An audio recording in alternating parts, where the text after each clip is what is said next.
Hello, hello, and welcome to the Space Between Ideas. I'm Blank Gates. This is the last video of the year. As you can see, me and my little buddy Bud Gordy Gord, we are freezing to death here in Lagodiki, Georgia, in the mountains, and we didn't turn on the heat mostly because I don't know. It's like, why not just be strong and be cool and be tough, and also like we're really close to Ukraine, and I don't know. Like, basically, you got people who never know when they're gonna, like, die. I mean, both people. Like, I'm not saying that I'm on one side or the other.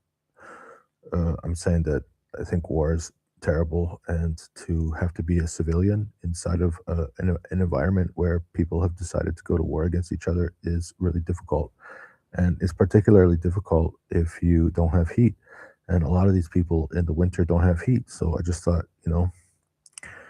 want to experience what they're experiencing. But then the thing is, like, so it turns out that uh, cold is cold. Like cold is like really cold. I prefer warm. Um, I've been taking my dog running every night. Basically, usually I take my bicycle. We do 4 kilometers, and we ride up the hill, and it's like basically 1 kilometer over, 1 kilometer up a hill, 1 kilometer over, and then one kilometer down the hill. My dog just loves it. He just absolutely loves it. And it's usually like the last couple nights it was about -6, -7. It looks like later on this week, we're gonna have some -11 nights. There is like a cup of water in my bedroom. It did not freeze. So technically it's not below zero when I go to sleep. Although I do have a thermometer in this room and it's 3 degrees right now. As you can see, I am well padded. But the dog, he's, like, basically sweating. I don't know how does a dog sweat so much? He's, like, hot. If I put a blanket on him, he actually, like, kicks the blanket off. So, he's learned how to deal with the cold. There's a lot of other dogs who live on the street, and they just live on the street, and they go to sleep on the cement. I don't know how they do that. So, I don't know. It's crazy. It's just really crazy. So, the thing is that, huh, I don't know if you actually can I don't think you can hear me. Let me check this, check the audio.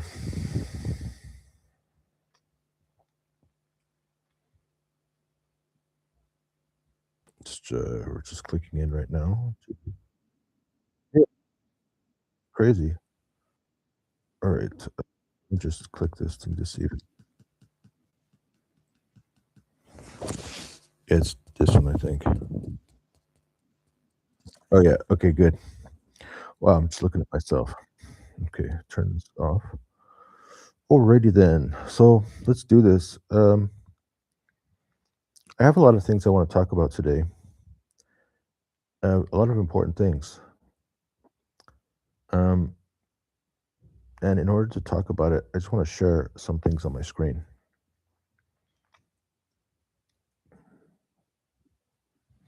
Let's start with the this one. All right. So basically, I've been working on this project for about 10 years. And it was 10 years ago.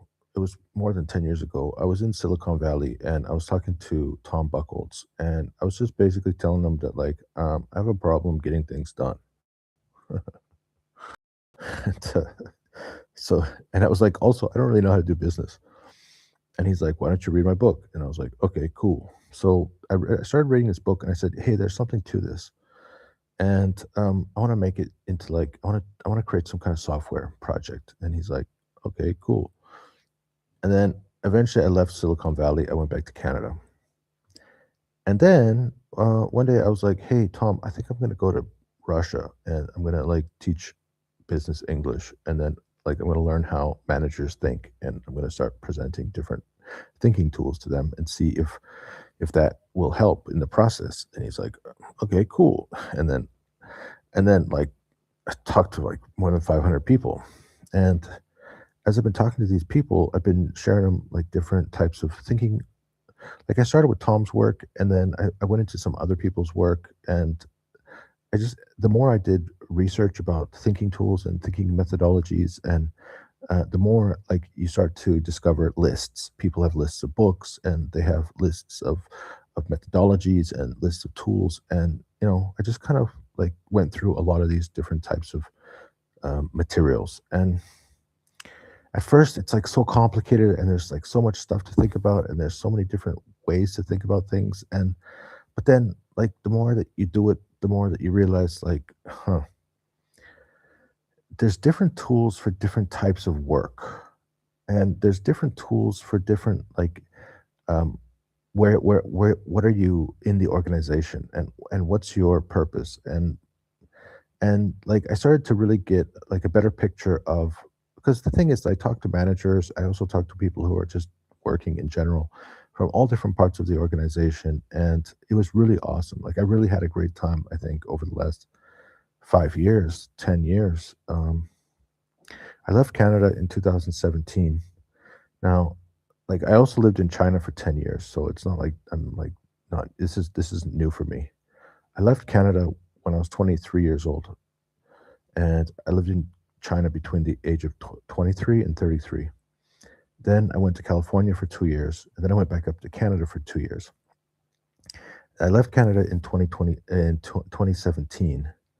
I was in Moscow for 2 years, and then Saudi Arabia for a year, and then back up to Belarus for a year. And then I became a digital nomad for about a year, and then I came here to Georgia. I've been here for like the last, I don't know, 4 years, I guess. So from 2017 to now, it's going to be 2026. So it's like eight, almost 9 years. So we finished 8 years. Now we're into year number 9. The thing is, I want to go back to Canada. There's two things that I really, really, really, really want right now. It's one thing is I want to finish this project, and I want it to be successful. And I also want to go back to Canada because I think it's time for me to go back to Canada and have like just have like a normal life. Like I think I'm finished with my. See this one time when I was 23 and I moved to China. Um, After 9 months, see, I was in between programs. I was going to Mount Royal College in Calgary, and I was like I did one semester, and then or would they do a year? I think I did a full year. Yeah, I did a year. But the thing is that I started my time in Mount Royal College in January. And I wanted to do like this 2 year program where you do a 2 year program and then you switch to the University of Calgary. But I was never really academic. And so that's why I had a problem with my grades, and that's why I had to do this like transfer program. So I did a year in Mount Royal College, and then I was thinking, okay, well, I could either I could like go to China for a year right now. I mean, not a year, but like 9 months, because I'm talking about like, so you go from January to January, and then the transfer program is like in September. So no matter how you work it, whether I go to China after 1 year at Mount Royal or after 2 years at Mount Royal, there's still going to be that 9 month period of time. So I got this job in China after 1 year, and then I was in China, and I'm like, why would I go back to Canada after this? This is awesome. So I ended up calling my dad and saying, "Hey, Dad, I think I'm going to stay in China for longer because I really want to learn Chinese." He's like, "Yeah, that doesn't surprise me." So then I moved to Shanghai, and then like I went to this university called Fudan, which apparently is like at the time I had no idea. It was like it was a pretty good. I think it was a pretty good move because it's like it's a pretty famous university, and because there was a lack of foreigners, they were accepting people that had like you know underqualified, people who may have struggled. Because the thing is that this is like a super super academic university. So, and I never did homework in my whole life. So it's like suddenly I'm like walking around Fudan and I'm like, "Hey everybody, what's up?" And all the ladies are like, "What the heck is that?" The tall redheaded white guy. So, anyways, actually, I didn't get that much attention because you know I wasn't academically inclined. I did my best. I worked. I learned the language. I did my exams.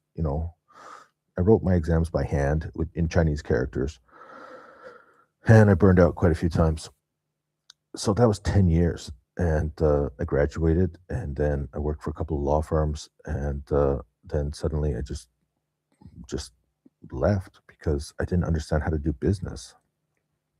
So I went to Silicon Valley with this question on my mind about like, okay, how can I learn how to do business? And that's where Tom's work comes in, because it's all about like, what does it mean to do business? I mean, now after 10, after 15, it's been like forever. I was in there in 2000, I met Tom in like 2014, so it's been over 10 years. And I was like, I had no idea what to think about this whole situation. Now that I've kind of seen the world, I've been out of Canada for another 8 years, and in Eastern Europe this whole time. I did a 6 month tour of Africa. I rode a bicycle around Africa, and I did a motorcycle trip around Saudi Arabia. I also did a motorcycle trip around China. Like I've eaten a lot of dirt. Uh, I don't know. Like, what does it mean to do business? Well, to do business means that you have some connection to a product or a service. Like that's all we have here. You're born on the earth, and then you have to live. So the way that you live is you have to basically put food into your mouth.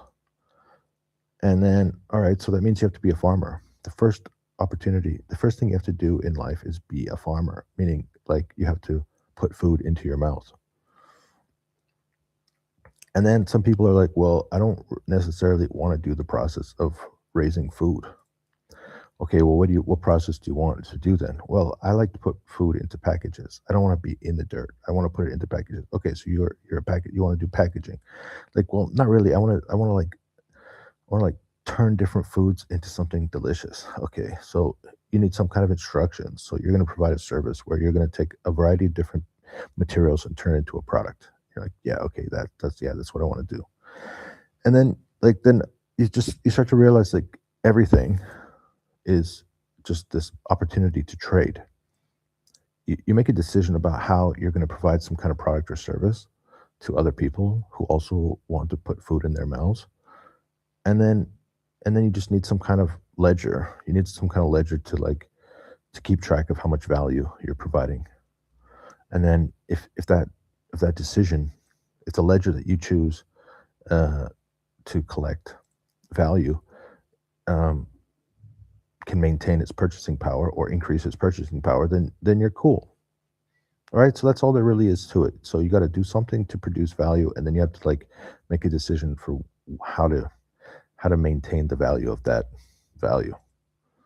So you can think of it like a battery. So a battery, it maintains a charge. And then the question is, how many batteries do you have? And then like, are they maintaining their charge? It's kind of, because some people's batteries actually become more and more. I don't know. Like if you, let's say that you purchased gold, then you're like, okay, so um, is the value of gold going up, or is it the value of fiat currency that's going down? So like every unit of value inside of gold, it's like the value of gold, it doesn't actually change. The thing that changes is the way that people represent gold with other types of batteries. Anyways, this is kind of like going into the territory I didn't really want to discuss. Anyway, so you have to decide on, if you want to do business, you just have to decide on like, what do you want to do? What do you want to spend your time doing? Like if you like people, maybe you want to be a nurse, or you want to care for people, or you want to help people somehow. Or if you like things, then maybe you want to be an engineer, you want to make stuff, or so you can decide what you want to do. If you're if you're good at something, then you just hope that other people are willing to pay you money to do that thing. So yeah, I just always had a problem because I didn't actually go into law. I didn't study Chinese law because I wanted to become a lawyer. I studied Chinese law because I wanted to learn the Chinese language, and I wanted to understand sociology. I wanted to understand thinking, and how a nation state was built upon the foundation of a legal system, and what are the questions of law, and how do different aspects, different pieces and parts of society interact with each other based on these principles of law. That was basically it. I was kind of interested. I was curious about like, how does it all work? And then I just went in and tried my best to read and learn all the characters, and then be able to write them and then answer questions. And I didn't do very good at it, but at least they let me through the system, at least long enough to to get my certificates and get out. And then I was fortunate enough to find a job with a couple of different law firms. I started with a Chinese law firm, and I just went totally crazy. Like, I just had no concept of like what I was supposed to do, and then I just like stopped going. I didn't get fired, and I didn't like nothing really happened. It was well, it was an internship, so I got them to sign my internship papers, and then I got the papers. I brought them to the university so I could check that box. After I graduated, then I started working for. I actually started with a. It was a Korean Chinese joint venture hospital, and I started working in their marketing department. Helped them to like create the website for international patients, and I started putting together some campaigns for how can we get people to come to the hospital that were foreigners to do spine surgery. It was insane. It's spine surgery. I knew nothing about spine. Now I know a lot about spine surgery. So yeah, it was like minimally invasive spine surgery. But of course, this is a long time ago. This is in 2009. Nowadays, I think all of it's minimally invasive stuff. But that wasn't really my dream. So I chased this one girl to Macau. Did you ever hear that word, Macau? I remember like crossing the border from Zhuhai to Macau and walking around Macau, and then realizing that wasn't what I wanted to do. And then crazy. I actually like I used all the pages. No, my passport expired. So and then I called up like the hospital, the joint venture hospital. I told them, hey, I got a problem. Like I'm stuck in Macau and I need to get a new passport. And like somehow I need to survive. Like I think I'm gonna die. And they're like, don't worry, just go to Seoul, and we'll give you an internship in Seoul, and we'll give you a little bit of money, and we'll give you something to do, and then you can just like register for a new passport in Seoul. And I was so thankful. They really helped me out when I graduated, and then when I ran into this problem. So I went to Seoul, and they had this crazy chair. It was supposed to like help your back, and they were trying to sell this thing. So I'm in this room of like 10 Korean people, and then you start realizing, wow, Korean like work culture is way different than I expected. Because I was like hanging out with the doctors when I was in Shanghai, but now I'm with like the workers, and this is like way different. And the weirdest thing ever was that like nobody was using the chair. So it's like if nobody's using the chair in the marketing department, where you guys ought to be like using the chair, and you're supposed to be talking to the chair and coming up with ideas for how to use the chair. So I used the chair. Man, it was so uncomfortable. Anyways, I got my new passport, and then I got myself back to Macau, and then I broke up with the girl, and then I got myself back to Shanghai, and then I was sleeping on my friend's floor. I was like literally sleeping on his floor, and I was so grateful for his help to like. So then I found this internship, and the thing is, like, I couldn't afford to rent my own place because the internship was not I wasn't getting paid enough for the internship. So I had to like literally sleep on my friend's floor as I was working in this internship. So I had these like $500 custom made, custom tailored suits. I looked like $1,000,000, and I was going to one of these like high powered law firms, and I was doing the work. I did some pretty crazy work there. Of course, this is after the 2008 financial crisis, and so there was some issues when it came to like how many deals were coming through. And but so I decided to like keep myself busy. So I had like some side projects. This one side project I had was so the partners were like, hey, we see that you have some experience with marketing. So do you want to like write some articles? Do you want to like do some marketing things? And I was like, yeah, sure. One of the partners was like, so, I have some experience with arbitration. So why don't you write something about arbitration? And I was like, okay. So I went to the bookstore at Fudan, and like I found all the books about, so there's a difference between foreign arbitration, which is arbitration that happens in a foreign country. And then you bring the the arbitration award to China to get it enforced, and foreign related arbitration, which is where the arbitration is done inside of China. So I decided to write a paper about the difference between foreign and foreign. Well, not the difference, but just to, so these books. I found these 10 books, and it had all of the basically it had all of the cases at that point, to that time, to that period of time, um, of both foreign related and foreign arbitration awards that were either enforced or not enforced in China, and the decision from the Supreme Court of China. And then it also had all these different Supreme Court opinions, and the books were written in Chinese. And so I went through all the books. I read all the books, and then I wrote this 50-page paper with quotes and like describing the situation, and like basically like just a book review, a book summary of the topic. And when I finished writing the paper, then the partners were like, "Hey, they're like, we can't, I can't." Well, the partner, he said, "I can't publish this in my name," and I was like, "What?" He's like, "I can't read Chinese." I was like, "What? This is China." So, anyways, so that was fun, and I ended up sending a copy to some guy from Georgetown University and another guy from Harvard. I was like, "Hey, maybe you guys could do something with this."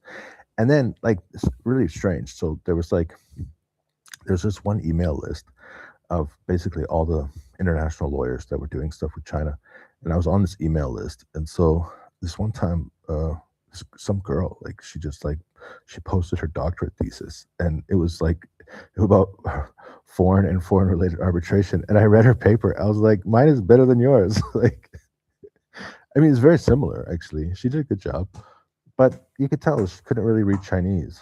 So, um, her doctorate, which I don't know how long it took her, was like not even as good as my 6 week. I took about 6 weeks to write the paper. But of course, I'd already like written my graduation thesis. I had read 40 textbooks in Chinese law. I graduated with more than 40 courses in Chinese law. So it's like, I had a much deeper background than her. Anyways, I don't know. I was just kind of really artistic, and they were always kind of like, you should probably be in management because, uh, yeah, it's true. You can do the legal research, but you're not going to excel because the Chinese, they can do it faster. And over time, they will always be able to do it faster. So, like 1 year with a Chinese, like, let's say you get somebody from Fudan University, and they're like, their Chinese ability is obviously off the charts, and mine is like just functional. And then they're doing research for 1 year, so they can process like hundreds of cases, and I can process a fraction of that. So like after a year, they've already done way, way, way more work than I have.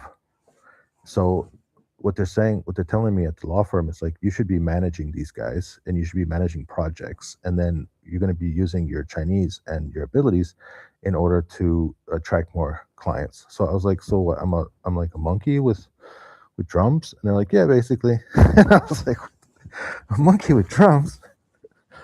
So from there, I moved to another law firm, an American law firm, and then I had like a real job, thousands and thousands of dollars a month. It was crazy. It was awesome. And so I was like, I don't know. It was good. It was fun. It was interesting. And then I went to like lots of events, and I was hanging out with like people with like really famous names, and I was dating movie star. So it was crazy. But the thing is, like, for me, it just wasn't really. I don't know. It wasn't real. It wasn't real.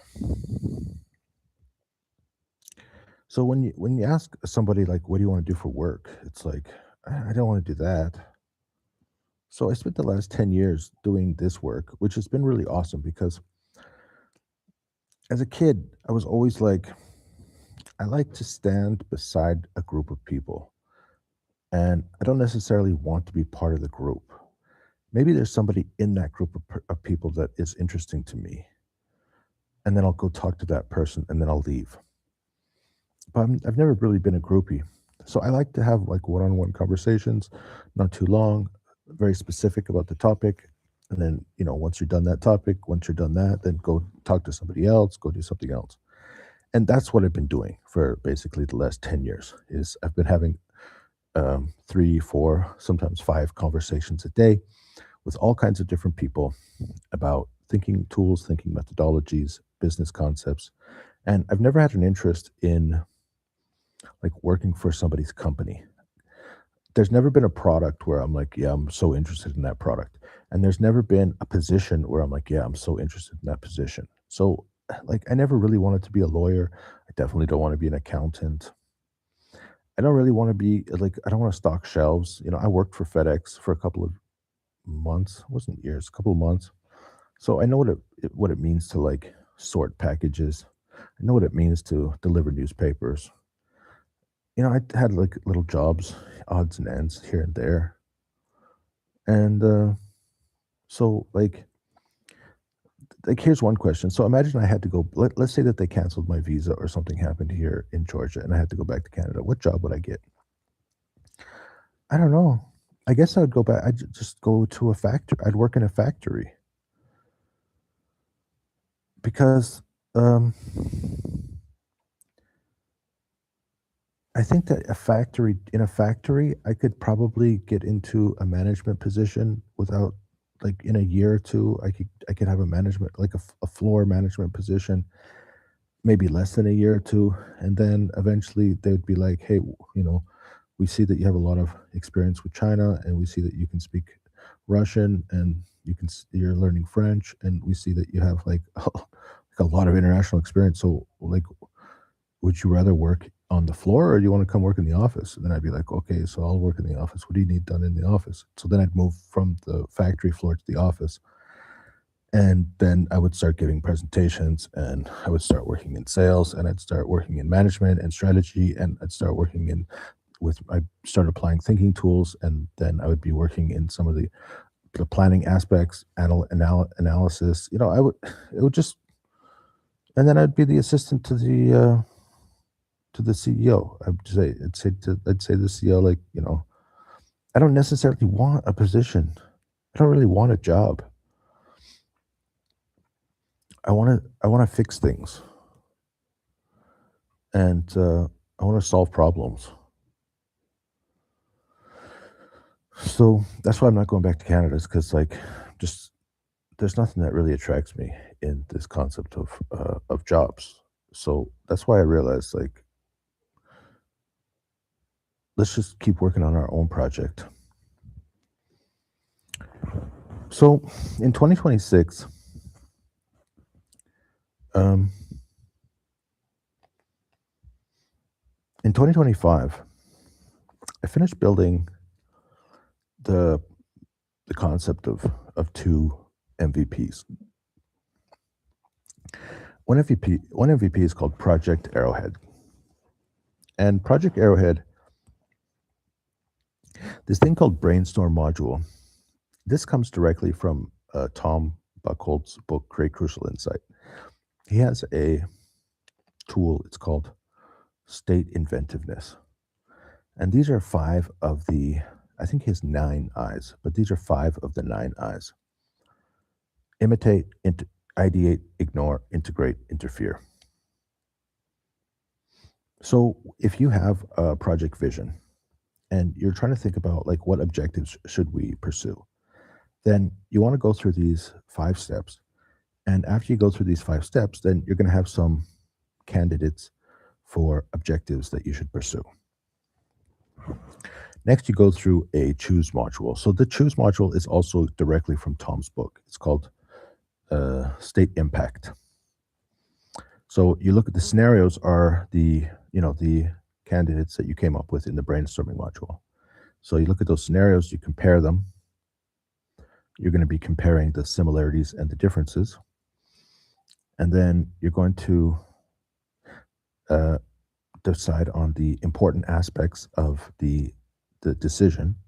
So when you look at the vision, so what are the most important things that we're considering, and how do those scenarios address the important aspects that we're trying to achieve? and then we're going to evaluate. So we have to put some kind of weight on those important aspects. So I think there's 2 points for compare and 2 points for important aspects. Compare is comparing the differences and the similarities. And then important aspects is deciding what are the important aspects and then how much weight to add to each of those important aspects. And then you evaluate. And then finally, you have to support your decision. So we made decision A because of these 3 important aspects were the most important. And we look at how scenario A and scenario B are different, and then this one addresses the important aspects which have the most weight, and so we made that decision. All right, so then we have an objective. There we go. So we call this the objectives module. So we have the objective. I don't remember what step 1 is exactly, but basically you want to consider like if you're going to first you have to describe like what needs to be done if you're going to delegate this to other people, which you are if you're a manager. So okay, so how do you describe all of the different things that need to get done? And then what additional business services are we going to need? What skills do people need in order to get those things done? What tools are they going to need? Who are they going to need to contact in the process of doing work? And who are they going to need to cooperate with in the process of doing work? So these are the essential questions that come up as you consider how you're actually going to turn that objectives module into a to-do list. So your to-do list, like if you think about your ClickUp and your Monday.com task management tool, this is pre-task management tool. This is how are you going to populate your task management tool. So then I actually did do some work in developing this and turning it into a piece of software. And all of these ideas, these modules, these 3 modules, it helps you to prepare for filling in a task management tool. Now, after I pretty much developed like the whole piece of software, once it was just about ready. But I had a problem, which was on the right-hand side. So Project Arrowhead is kind of like the left-hand side. It's the inputs to your ClickUp. And then after your ClickUp, then there's the point where you want your team to start to understand how to create subtasks.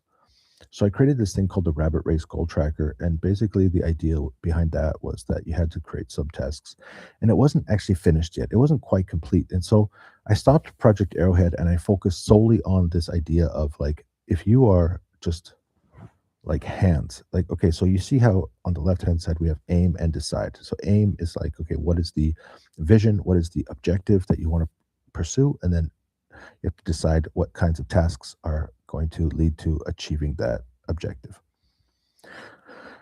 And then once you have your ClickUp already filled in with all the tasks and they've been assigned to all the different team members, then what you want to focus on as a manager, you need to focus on your specific members of the team.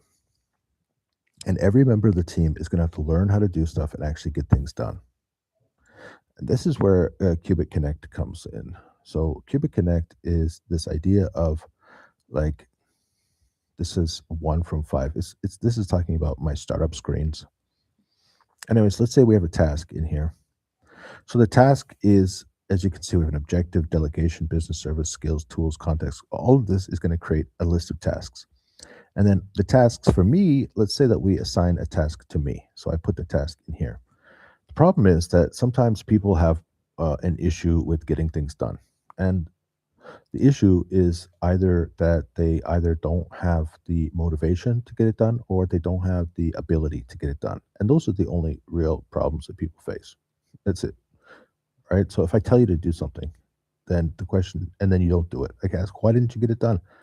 The answer is always going to be the same. Either they say, I don't know. They're going to say, I didn't know how to do it. I couldn't figure out how to do it. It was too difficult. Or they're going to say, they're going to say, I didn't want to do it. Like, I couldn't get myself motivated. It's like, obviously I can do it. It's not hard. It's just, I just didn't do it. Just didn't get it done. So the point of Qubit Connect is that we want people to practice taking a task and turning it into step 1, step 2, step 3, step 4. And there's no magic about 4 steps. Although I do have to say, when I ask people to talk about steps to get things done, they usually come out in like 3 or 4 steps. And then if you tell them to do it in 4 steps, they can almost always do it in 4 steps. It's really quite amazing. So, and then the thing is, like, if you're having a problem with step 1, then what you're gonna do is you're gonna cube it, okay? So what I mean by cube it is, like, this is 1 dimension. The horizontal is 1 dimension. The vertical is the 2nd dimension. And so if you think about the 3-dimensional object, okay, so we're gonna take step 1 from task number 1, we're gonna pull it out, then we're gonna add it to row number. So it's actually like it's creating depth to that task. It's like a drawer that you're pulling out. So we take step number 1, we turn it into task, we put it into the task row, and then, of course, if we click cube it, okay, so let's say that we only have row 1. So we click cube it, and then there's like a blue, like a color, like there's a blue around the 4 tasks. And then we click any of these tasks, it doesn't matter which one. Let's say we click the first one. So we click the first one, and then AI is going to add the step number 1 into the task space, and then it's going to put in the 1, 2, 3, 4 steps to get that task done. And if you still need more facilitation, then you're going to click cube it again. You're going to click step number 1 again, and then it's going to give you another row. It's going to break it down into 4 more steps. Eventually, you're going to get to the point where it's like, move your finger, put it on the, it's going to be so like, it's going to facilitate until you're at the point where either you have to learn something new or you just can do it directly. So this is, after 10 years of research, this is basically work for me. You have the hands that are going to learn how to do it and then do it. And then you got this other guy who's going to like look at what got done and then make a decision of what needs to be done next. And then, okay, then you're going to learn and do, and then aim and do. Now there is one more step in between. It's about being an analyst or being a coach. But I don't have a model for that. I don't have a tool. I don't have an MVP for that concept. I'm not sure what that's going to look like yet. I don't know if I'll ever do that, but certainly I definitely have these 2 products. Project Arrowhead is the big project. Cubic Connect is the small project. And then what I realized is that Cubic Connect actually, it belongs inside of Project Arrowhead, but I can't compete with Qubit. I can't compete with ClickUp and Monday.com directly right now. It's impossible. So the question is, how are you going to enter the market? How are you going to launch? And that's when I realized that it's actually easier there's more people over here, and there's also a problem that I want to solve. So there's a couple of problems that I want to solve. In fact, one of the problems that I want to solve is this problem about like social media addiction. And I don't have the answer for social media addiction, but I do have an idea. I think I know why social media is so popular.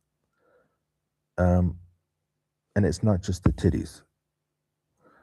I think that social media it's really exciting. We've been actually doing social media for a very, very long time, longer than we realize. Because I remember as a kid, I would turn on the TV and then I would just start channel surfing. And like, what's the difference between channel surfing and social media? There's not a lot of difference. It's like, what's the difference? I'm just switch. It's like, channel surfing, it's just like, there's nothing interesting on. What do you mean there's nothing interesting? Like, there's nothing like that interesting. And then the thing about social media is it goes beyond that because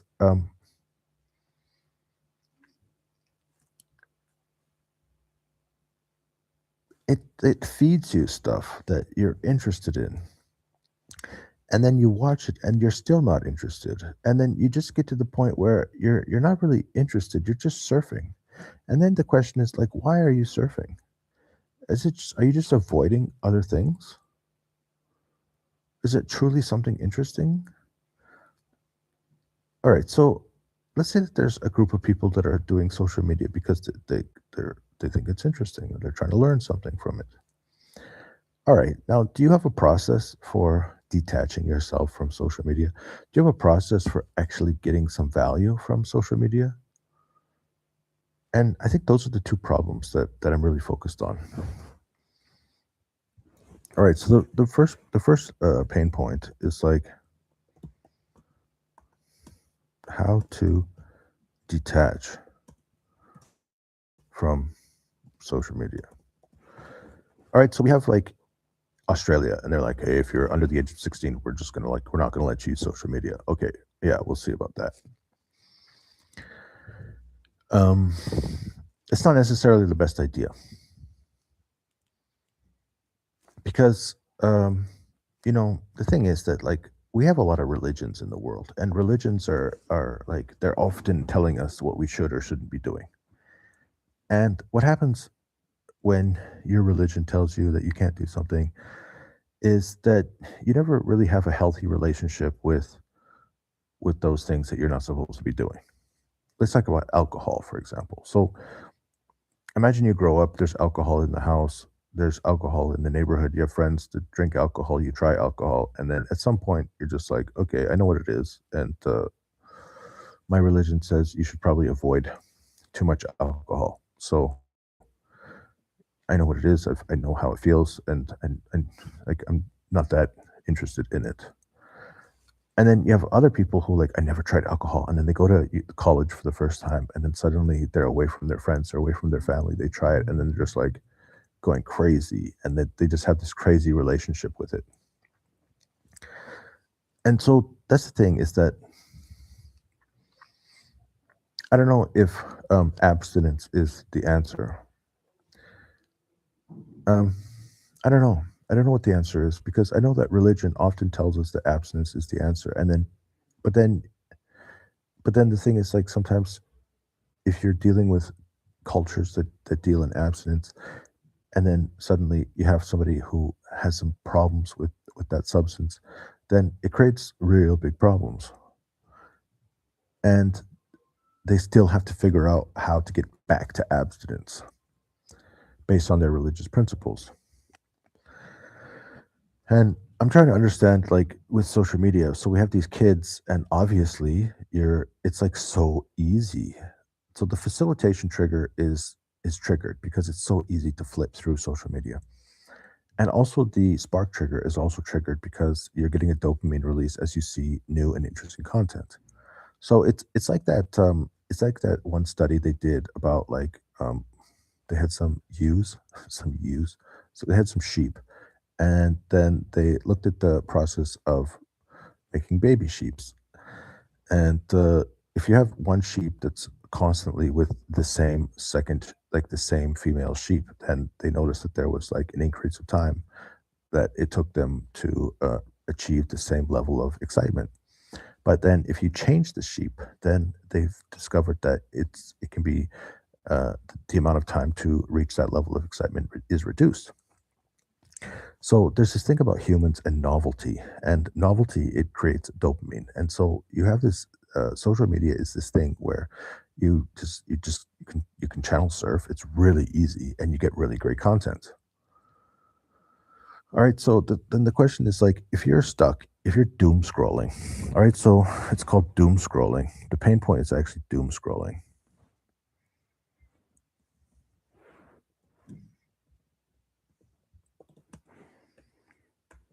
And the question we have is how to detach from social media. Now, the second pain point is you have this group of people and they say, hey, well, you have to be on social media. You can't detach from social media. Like everybody is on social media. And in fact, that's like the way that you get to, since everybody's on social media, then that's the way you're going to connect with your potential audience. And I mean, I agree to a point. There are many ways to reach your audience, and social media is one of those ways to get to your potential customers. It's not the only way, but if you have like a fairly well known brand, and let's say that you're not on social media and you use other traditional methods. Let's say that you use Google. Use Google AdWords. You have a website. You let's say it's a local business, so you are attending different networking events. You're communicating with the community. You have some local billboards. You attend some industry associations. You're dropping off some flyers. You put your ads on people's doors. There's like a lot of different ways to reach out to the community. You're going to get a lot of sales.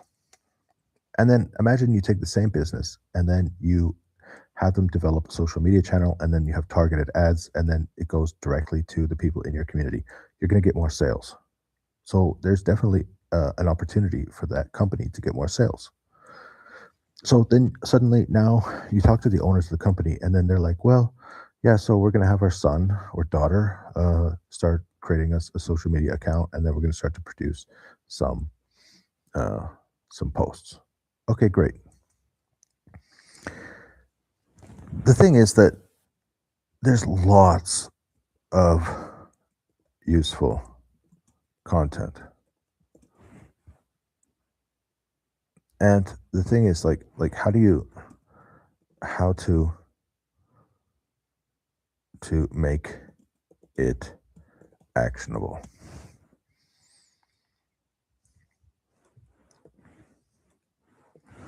Right? So these are the two pain points. The first one is doom scrolling. So how can I like actually like turn my doom scrolling into like something more productive?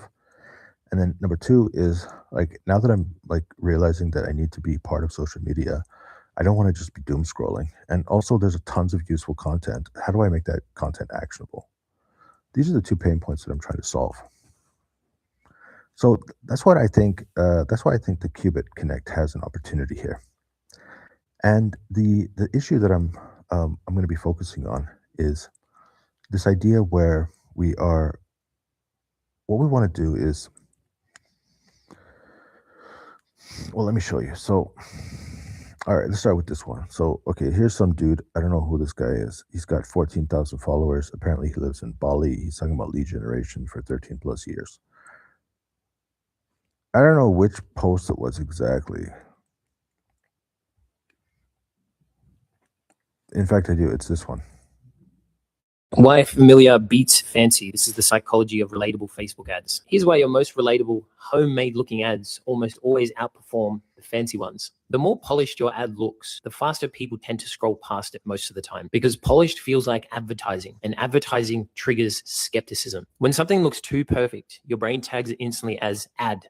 Ignore. But when something looks human, familiar, imperfect, your brain leans into it. It feels like a real person talked to you, and therefore you're trusted and you garner engagement. This is a simple process as to how our brain triggers threats and patterns. This is why iPhone Notes ad types work extremely well. Sticky note ad types, sketchbook ad types, they're all relatable formats, and they work insanely well for lead generation. They feel like someone's letting you in, not selling at you. People. All right, so you see that. Now, what is this? This is some really great advice. But what's the problem? The problem is that this is not actionable. This is very difficult to process. Let's go back to my other page. Let's say that like I'm this kid and my parents have a local business.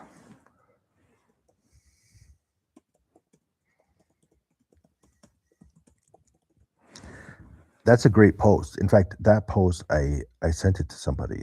I forwarded it to somebody. That's why I think that it has some value, is because I actually forwarded it to somebody.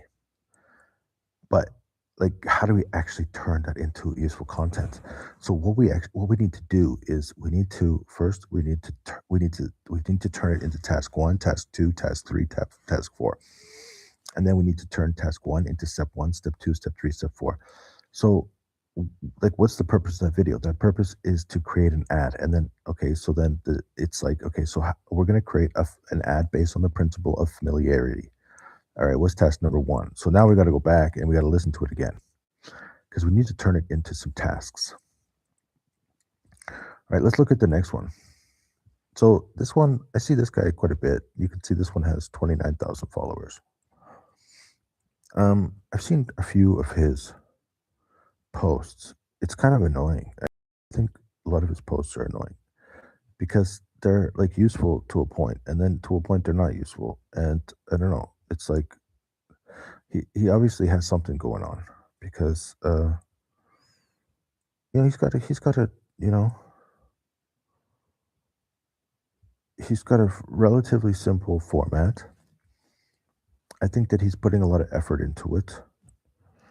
Um, and he's got some useful information and crazy claims, but something's happening because he's got 24,000 followers, 25,000 followers. He's probably going to celebrate his 25,000 follower mark in his next post.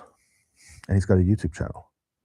So this dude's like really good at and scale a quit vaping app to 44K MMR. You see, so he's done some things. I don't remember which one it was. Probably Duolingo.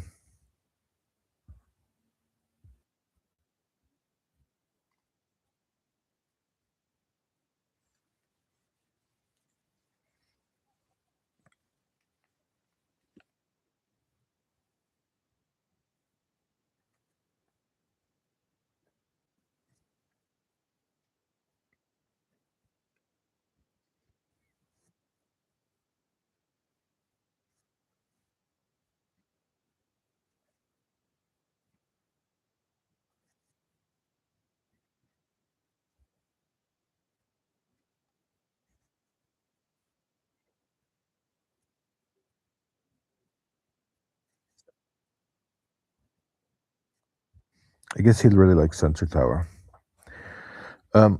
Now, of course, I like the first piece of advice, which is to solve a pain point. Now, so is my pain point with doom scrolling? Is that like how do you detach from social media? I would say generally yes, because there are quite a few different ads which are being targeted, and people are like, "Hey, you can learn finance. Stop doom scrolling and learn finance. Stop doom scrolling and learn something. Learn AI. Stop doom scrolling and do this." So there are a lot of people are building on this model where they're saying you should stop your doom scrolling and you should use your time more productively. So yeah, it's definitely a hook that people are using. And yeah, I mean, I've been laying there like just scrolling and scrolling and scrolling and feeling anxiety and then being like I should probably go do something and I should probably go make a video or I should probably like whatever and then like just still doom scrolling or maybe because it's eventually it's like what am I doing? Like what am I actually doing? I'm doing nothing. I'm doing nothing. This goes to the second point, which is like, okay, so there's lots of useful content. So that's the one of the issues about doom scrolling is that you're like, well, I'm learning something, like I'm getting inspiration or there's something's happening. It's like, I mean, I just showed you two examples. And what? Like, am I taking action? Did I do something other than like forward it to another human being? No. All right, let's take a look. So our first lady of the list is Devin Seymour, the CEO of Dekareka Studio. No idea what that says. All right, 38,000 followers.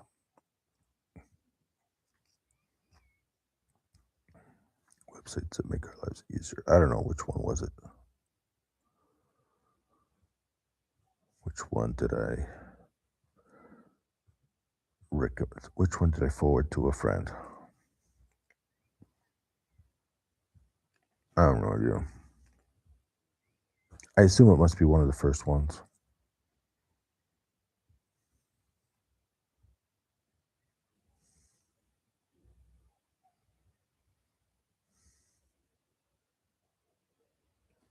How about designer cheat code? I don't know.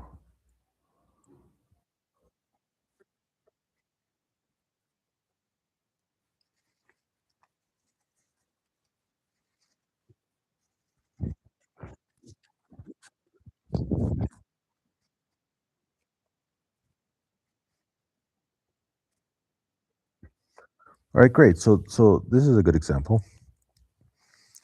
Answering, she's giving you some advice, and then the question is, where are you going to put that piece of advice inside of your model? All right. So what I'm talking about, what I want to create in 2026 is this concept called recipes.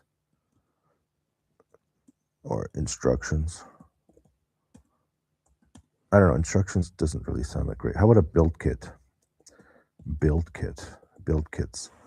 You got build kits, you got recipes. So if you like recipes, then you can use that. I don't have the words down yet. So like, because maybe you want to start cooking, or build kits for like building,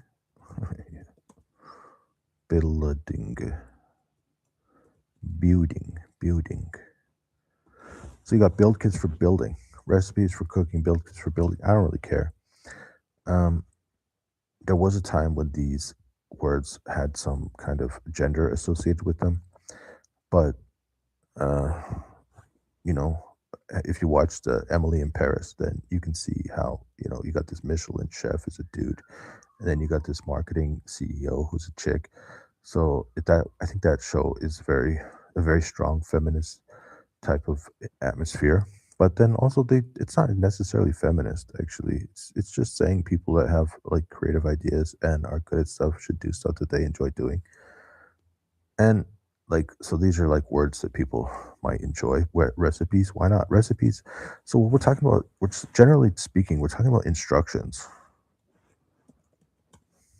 Instructions. We're talking about instructions. It means like, so when we talk about like Qubit Connect, what we're talking about is what are the list of tasks that you need to do, and then what are the steps to complete those tasks. And then like let's dial in those priorities. So if you click dial left, and then there's going to be like a color that goes around all of these tasks. Like let's say that there's like an orange, like ooh, orange, and then you're going to click, like let's say I'm clicking step 2, and then step 2 appears up here. And then let's say I click dial right, and then it's like orange and what, blue. So blue.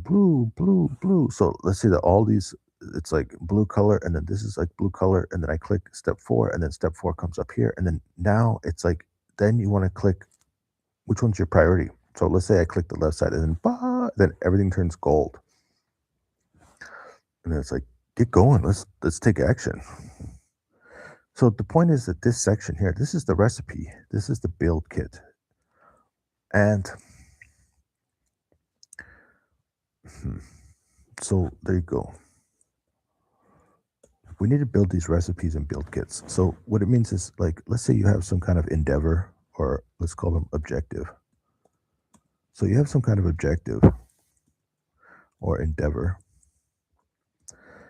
which means like you want to get something done. Desired outcome. So you have this desired outcome that you want. But then, like, how do I do it? Like, how do I actually get it done? So, like when we just looked at this girl's post, she was talking about font, and like how do you pair good fonts. That's not a whole build kit. That's a part of a build kit, which is like, okay, I'm like designing something, and then like I'm designing like the question is like, do you have, if we think of the concept of a library, imagine that we have a library, and it's a library of instructions. Okay, have you heard of this? There's this one website, it's called Coursera. Coursera. So Coursera it's for, what do they call them, online courses. And inside of online courses, like if it's a really good online course, then it's going to have a build kit. So you're watching the video, it tells you what to do, but then there's also going to be on the side, there's going to be like the list. Okay, first do this, next do this, next do this, next do this. And sometimes you get the feeling like, okay, I see that task, and he thinks it's easy, but actually this task for me is too difficult, and like I can't move on because it's just too difficult. And I mean, now we have AI, so like nothing's ever too difficult anymore. You can just ask AI. So what I'm saying is that, okay, we're going to click Qubit, and then okay, now it's going to be highlighted. Let's say it's purple, and then I just click the task, and then it okay. So if these boxes are empty, then I'm going to click whatever I put in that task box, and then it's going to fill in the steps. There you go. So it's a facilitation trigger, right? So instead of just having like, all right, let's look at the next one. in the world. We got 43.5 thousand followers. This is displaying real-time follower counts on Instagram. This is kind of interesting. So this isn't actually anything. This has nothing to do with anything, actually. Okay, this has to do with like personally. So what am I building? Like, what are the most important things for me in 2026 to start off the year? So if you've watched some of my earlier videos, then you'll know that one of like a really big important thing for me is my goal number one. I call it InstaCubit. Where it says what? So 10 times, and this is where the rubber hits the road. So what am I trying to do? Okay, so take interesting posts from Instagram, and then put them into the Qubit Connect structure, and then share them. Save Instagram posts to a folder inside of Instagram. Create a prompt inside of Google Gemini to take the transcript from the video and turn it into a Qubit Connect spreadsheet of task and 4 steps. Make a post image in Google Notebook LM with the infograph tool. Post in LinkedIn and also share in the Reddit group. Okay, I actually forgot this. I mean, I remembered it, but I didn't realize that actually I have a really good idea. This is a good idea. Huh, that's crazy. This is a pretty good idea. Yeah. All right. And then the thing is that, like, because I still haven't built the tool yet, I have the MVP. And then this is how I'm going to launch the business is I'm going to use Qubit, InstaQubit, this idea. Why? Because, all right, let me show you my LinkedIn. So right now I got my LinkedIn and happening. I guess Pierre Poilievre is celebrating his Je t'aime, Naida. Yeah, I heard that they speak French in their at home. Okay, so so this is my LinkedIn. It's optimized for dark mode, and it looks kind of dark actually. So it's not real exciting. I don't have a lot of profile viewers. I don't have a lot of impressions. I got these 2 pages that kind of represent some of my work over the last several years, but nothing's really happening. And the question is like, well, okay, I need to get some attention. I need to make my profile stand out. I need to build authority. I need to become like a a thought leader and I need to present myself as a thought leader on LinkedIn. So obviously that means like I need to start to change my image a little bit, but I'm not that interested in the image exactly. The first thing I'm interested in is the content. And then we got this other thing called Reddit, and I don't know anything about Reddit. Like, what do I even do? What's the first thing you do on Reddit? I have no idea. Find anything. My IP address is blocked from Reddit. That's the first thing. It was actually blocked. It's true. So I don't know anything about Reddit. Hey, it's got an AI button. I didn't even realize that. Okay, how do you showcase your projects? I think I posted something in there. Yeah. So this is it. Like, really, I think that these are 2 different in a better way. So the plan is that I want to. What I'm going to do is I'm going to find some interesting posts, at least 10 interesting posts on Instagram, then turn it into my Qubit Connect type of format, which is like the recipe. Actually, I like the word recipe. Turn it into a recipe and then post the recipe with an infograph image from Notebook LM, and then post it in LinkedIn and share on Reddit. Exactly. This is exactly what I want to do. Now, the second thing is, so this is step 1 of my marketing process. And step 2 is that I need to create a waiting list. So here's the steps for creating a waiting list using my Qubit Connect type of format. So first define the message, then set up the questions, then write the copy for the website, and then design the website, and then develop and launch. All right, what does that mean? So define the message, it means to target the audience, and then define the value for the target audience, and then write a few versions of the message, and then test. I don't like this. I want it to be like a this. There we go. That's what I like. All right. So there you go. So now you can see that I have 2 specific actions that I need to get done. I didn't do any of them. It needs to be done like this week. It needs to be done right now. All right. Let's go to the next one. Um, list. So I'm all right. So what's the recipe for building a waitlist website? Right? Because that's, and I thought something that might be interesting is to add a little widget to the website page which shows like how many Instagram followers I have. Except then I started to realize that my waitlist page is not actually going to be Instagram followers because I'm not producing Instagram followers. I'm producing, I'm trying to produce LinkedIn and Reddit followers. I don't see anything about LinkedIn or Reddit. All right, let's go to the next one. Justin AI, Justin Berkovitz AI and ChatGPT for entrepreneurs. 59.6 thousand followers, helping entrepreneurs save 10 plus hours a week with AI. AI automation, ChatGPT agents, 120,000 on TikTok. Get my free resources. All right, so what was it? To ChatGPT kill Google, the ChatGPT plugin. Which was the post that I forwarded.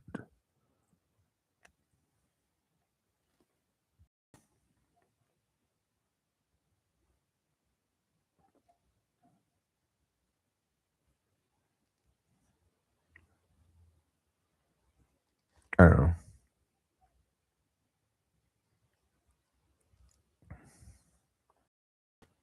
See, as you can see, there's just tons and tons of instructions.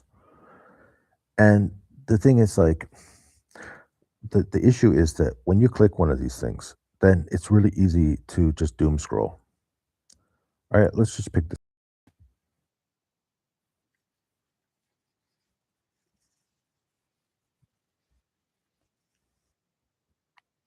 Yeah, I don't agree.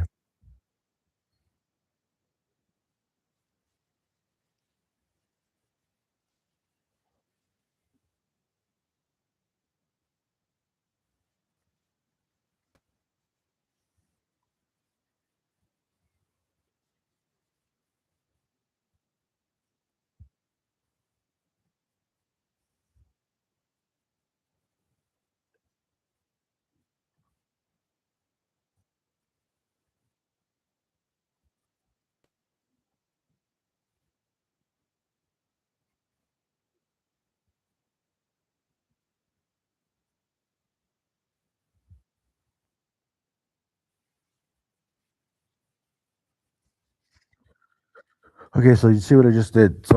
Actually, it's he had a pretty good idea, which is like, hey, well, there's like thousands and thousands of businesses in this world that don't have websites, and they should, if they, the reason that they don't have a website is because they don't have money to produce a website, and so they're not even going to go and talk to people about creating a website because they just think it's going to be too expensive or too difficult or whatever. He's showing you an exact process for how to vibe code a couple of websites. Okay, so it's obviously going to be a little bit more complicated than that, but in general, he has a pretty good idea. And like, are there going to be some other issues about hosting or buying a domain name, or about like how do I actually get the website onto, get the website live? Yeah, there's going to be some little things here and there. Probably have to figure out. But in general, it's a pretty good idea because you can do the it only takes you 20 minutes to do the process, and then you just send them a message and say, hey, look, I made you a website, so give me some money. And then eventually somebody's gonna say, okay, how much do you want? Give me $100. Okay, we'll give you $100 for a website.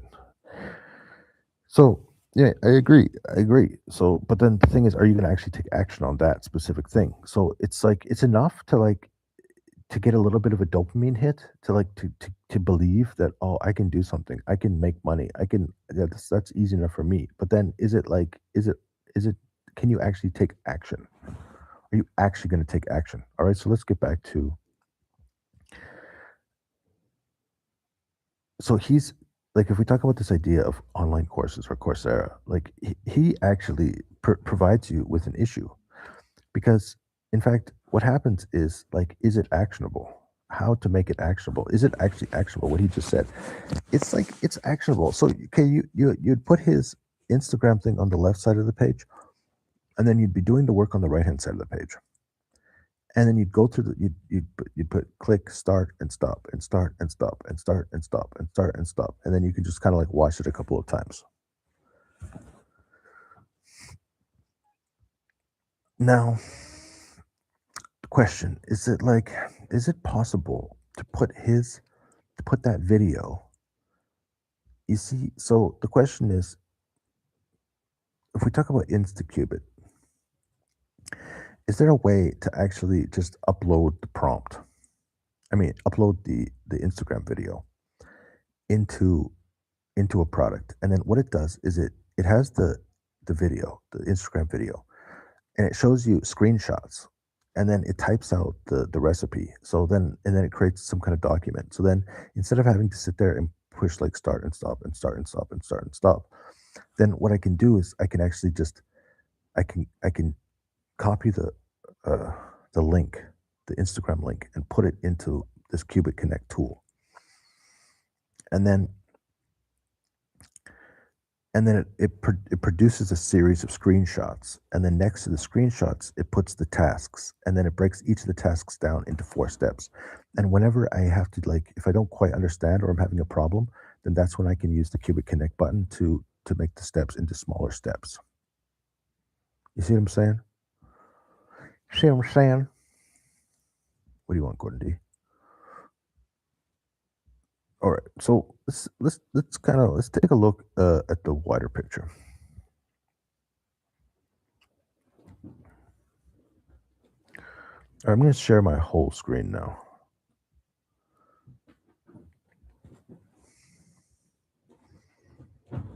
All right, so what I did here was I have a. You see, I'm planning on quitting my windsurf. Hold on, let me show you this first.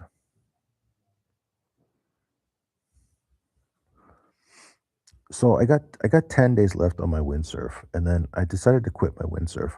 Do I think that anti-gravity is as good as windsurf? No, not today. It's not as good as windsurf today.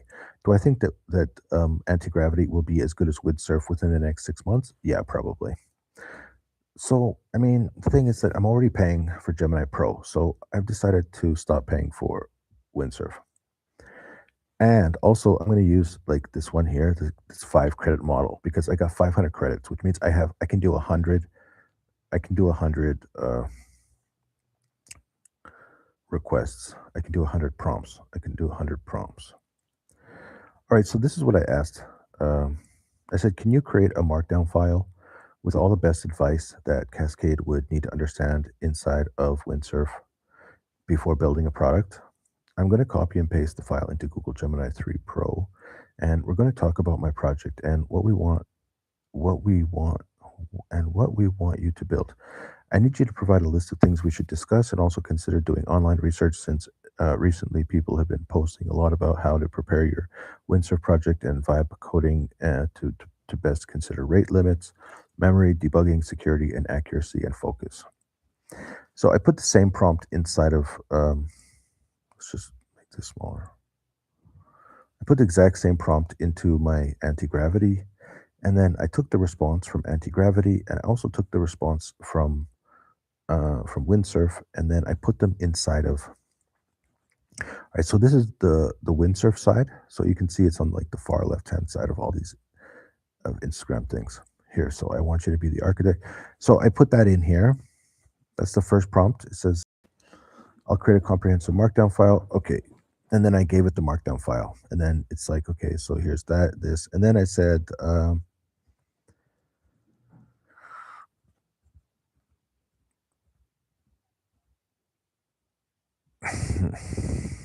I said, to what extent does the following provide missing information that we should consider? So then I took the same answer from, we don't need this one. All right, so the one on the right is the one for anti-gravity. So at first I put the first message from anti-gravity. And then I took the prompt from Windsurf. I posted it to this. So on this side, this is going to be the anti-gravity side. Anti-gravity architect. And then this side is going to be the Windsurf architect. Okay. Anyway, so then I'll just show you the very last prompt. So it said, I want you to be the architect of this process and guide me what to do. This is my first time vibe coding, and I have an idea for an application.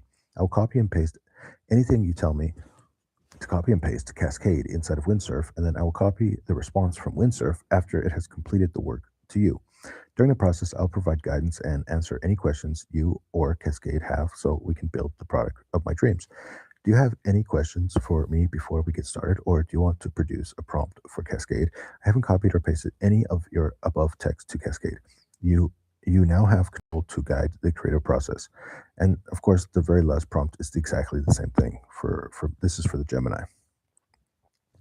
All right, so Gemini said, this is a perfect plan. As your architect, I accept the responsibility. We're going to build this right, ensure that Google Anti-Gravity stays focused, organized, and effective. Since this is your first time, here's the golden rule. We do not write code yet. First, we must build the memory bank so AI knows who it is and what it is building.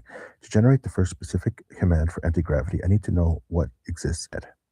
Phase 1, the download. Please answer the following 4 questions. Don't worry about being technical. Just describe your dream. All right, now let's go over here. I accept your role as architect. We're going to build this correctly from the first step. Since this is your first time, we'll move methodically. The biggest mistake people make with vibe coding is rushing to write code before establishing a structure for AI to think in. The setup is the initial memory bank. Open Windsurf. Make sure you have an opened empty folder where you want the project to live. Copy and paste this block into Cascade chat window. I'm starting a new project named Jack my senior. Windsurf this. And paste this into Windsurf. Okay, so this decided already it wants to say something to Windsurf. Now we're going to let that just work, and then we're going to move back to this one. Okay, so let's do this.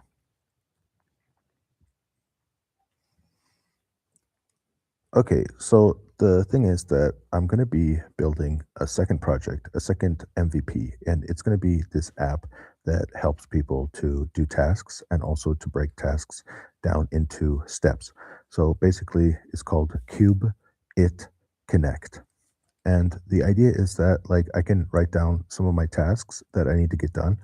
And then if I'm having a hard time understanding like what are the steps to completing the task, then I'll just click the task and then click Cube It, and then then AI will automatically turn the task into like step 1, step 2, step 3, step 4. So basically, the interface of the app is going to be like 5 columns, 1 column for the task name, and then 4 columns for the 4 steps. And then if I have a problem with any of the steps, let's say I have a problem with step 1, then I can click the Cube It, and then I can click the step 1, for example, and then the AI will take the step 1 and then turn it into a task, and then also present the 4 steps to do that task. Or actually, it's a subtask, but then it turns it into a task. Now, in order to be able to produce this app, I have to start doing some marketing. And in order to do some marketing, what I want to do is I want to build a tool where I can like take any Instagram post, and then what it's going to do is it's going to, for example, like a lot of Instagram posts are instructional and they're telling people what to do. And the problem is that it's kind of hard sometimes to like push pause and then play and then pause and then play and then pause and then play for the Instagram video. So I want to build a tool where I can paste directly the Instagram address for that Instagram post, and then provide screenshots of the different things that are being explained in the video, and also provide a list of tasks from what is described in the video. And then I wanted to use AI to break down each of the tasks into 4 steps. And then also it has the additional benefit where if there is a task anywhere along the list of tasks that it like one of the steps, if one of the steps is like too difficult or I don't quite understand what to do, then I'll be able to click the button that says Cube It, and then I'll be able to click that step, and then the AI will create a new task from that step and then provide the next steps, the step 1, step 2, step 3, step 4, in order to do that task. So the whole product, it's the only purpose of the product is to provide screenshots that come directly from the Instagram video, and then also to provide the list of tasks that are described in the video, and then to have the additional ability of AI to break tasks down into 4 steps. So then, okay, number 2, well, you said you wanted to do an elevator pitch, but, all right, so I think I'm gonna stop here, but then tell me if you want me to continue answering the questions that you have provided, or if you wanna change the questions that you have provided based on the feedback that I've given you.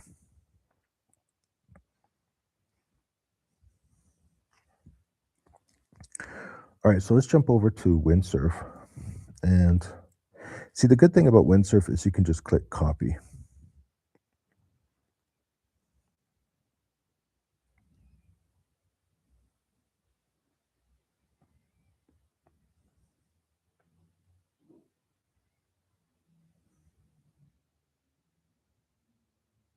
Acknowledge and set a prompt for application. Create the doc with the PID architecture. I don't know if it did all those things or not. All right. All right, so we'll just paste that. Excuse me, sorry about that. All right. Okay, let's jump over this one because that one's thinking. This is a fantastic pivot. You are describing a sidecar product strategy, building a smaller viral tool in Instagram to task to generate leads for your main platform, Qubit Connect. This is a highly effective. Do not answer the previous questions. You have provided enough clarity on the product and user for me to take over. However, before I generate the master prompt for anti-gravity, I need you to answer one technical question before Instagram video processing is significantly harder than a standard to-do list. Great. To make this work, the app needs to download an Instagram video. Instagram fights this aggressively. Extract frames, screenshots at each specific time. Transcribed audio to text. Run the qubit logic. Which path do you want to choose? Path A, the robust way, recommended. Backend, Python. Python is the king of video processing and AI integration. Front end, Next.js or React for that 5-column responsive interface. Data source, we use a paid service like Rapid AI API Instagram Downloader to fetch the videos reliably so we don't get banned by Instagram. Path B, simple hack way. We try to do it all in Next.js, Node.js using lighter libraries. It might be less stable for heavy video processing, but it keeps everything in one language.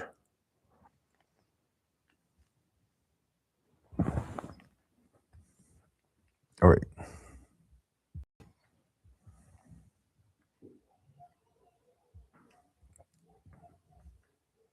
We need you to fill that empty product requirements doc with a highly quality vision. If you just paste a vague idea in the Windsurf, tell me about your application. Treat me as your co-founder. Don't worry about your about structure. Just get it all out. All right, so then I'm going to just go over here.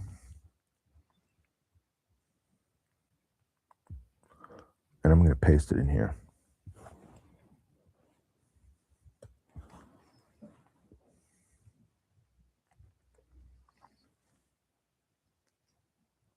Okay, so now the question really is, do I want to rely on Gemini to answer this, or do I want to rely on the IDE? What is this? I have enough to build a product definition prompt, but I need you to answer 3 specific questions to ensure Windsurf picks the right tools. Technical complexity. Here's the higher because of video processing. Please answer the 3 questions. I'll generate the full prompt for Windsurf. The Vibe UI. Since this is a marketing tool, it should look like a simple utility, like a clean converter tool.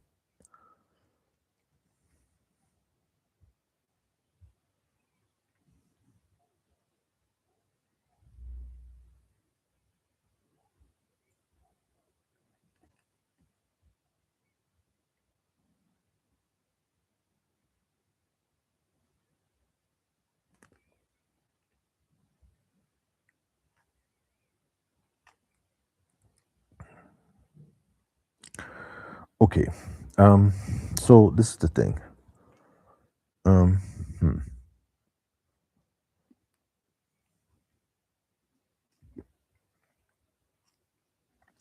All right, so this is the thing. I don't really want to make a difficult.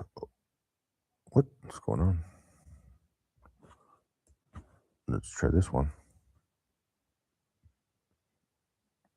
All right, so this is the thing. When I'm thinking about this product, then the main problem is that I want it to be simple, and I want to be able to release it as quick as possible. So I noticed inside of GitHub that there is the ability to create an application and also to release the application to the public.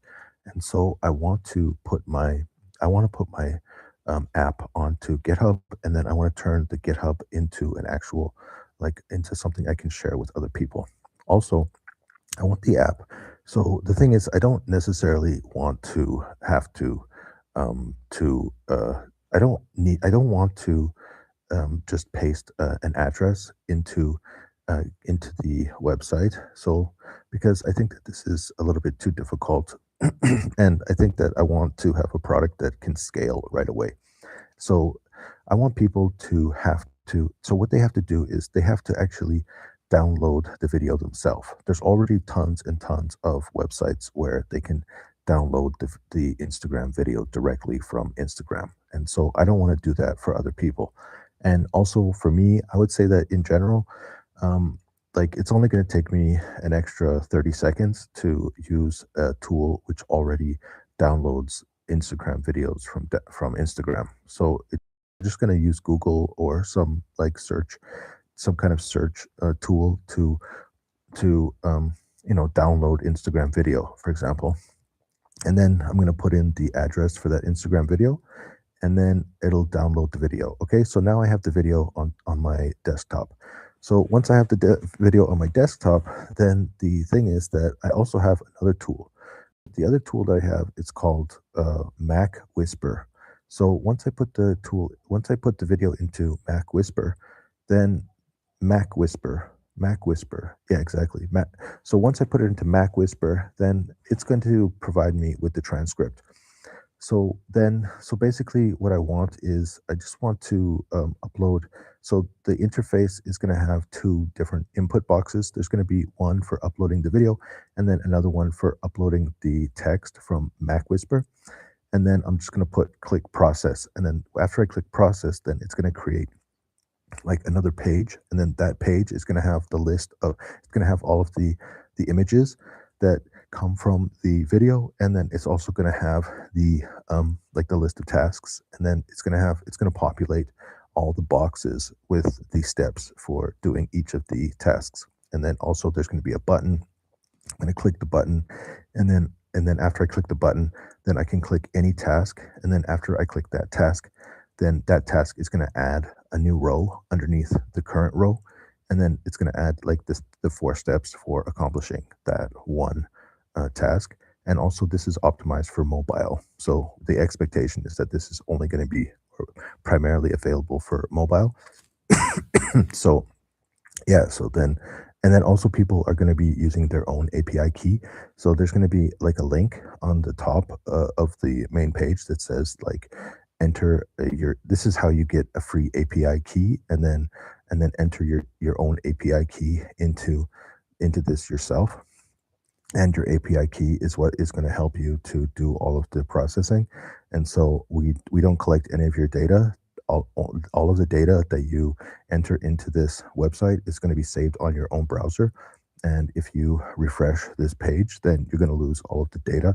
You're going to lose your instructions. And so after you have like all the instructions listed, and if you want to keep and maintain the data, well, I guess it's not. I guess it'll be able to save into the browser as long as you are working on this project. But then, if you want to do like another project, if you want to enter in a new video, then you need to click a reset button, and then the reset button will delete all the data from the browser, and then you can start fresh with the next video.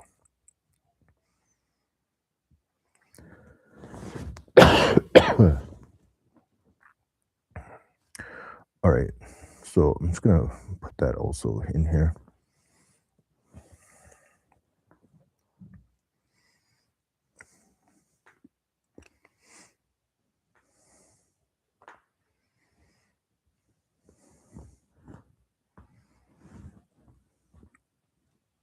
or which one's going to be finished first. This is a brilliant simplification by removing the need for a backend server and using the user's own API key. You've eliminated 90% of the cost and complexity. You can absolutely host this for free on GitHub Pages. I have designed the local first architecture for you, the video challenge, and the solution. Uploading a massive video file directly to Gemini from a browser often fails due to the security settings. Better way, vibe coding strategy. Instead of uploading the video to AI, we will keep the video on the user's laptop in the browser. AI job. AI reads the transcript to identify the tasks and the timestamps. He explains how to fold the dough. Yeah, see that? It's already about recipe. Browser's job. The app uses the JavaScript to instantly seek the video, snap a screenshot, and display it. Result: lightning fast, zero video upload costs. It works perfectly on GitHub Pages. I've crafted the exact prompt you need to paste into anti-gravity to build this. Okay.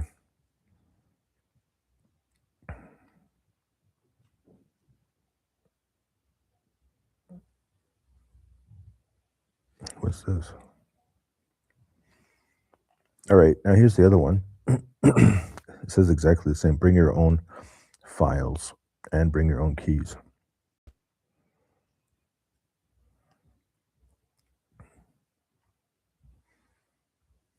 Okay. All right, so are your instructions better?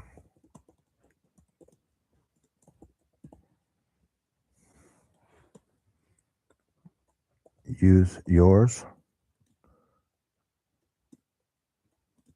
the following, or create a new master copy. All right, so I'm just gonna put that over there and compare his over here.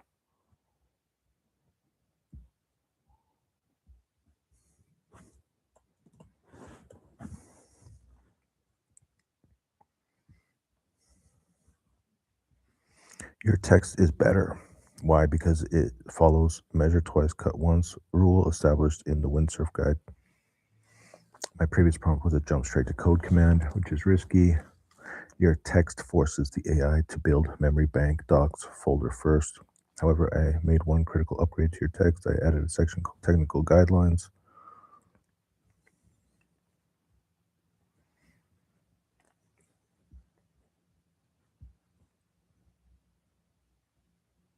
What?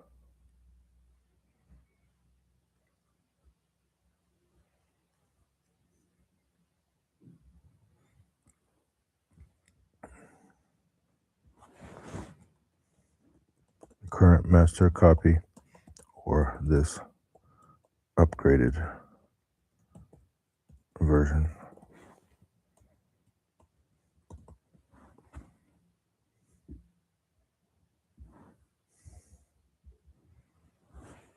Current master copy or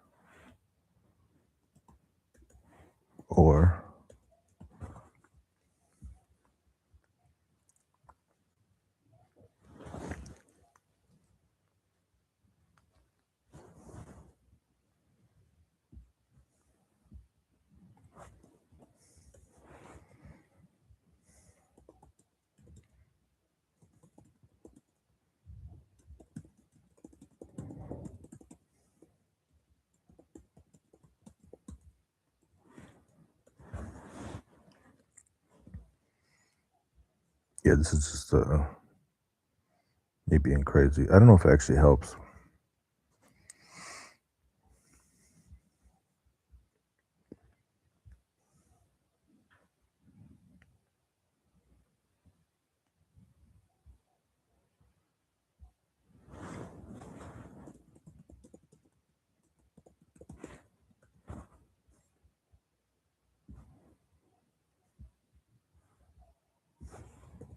Your version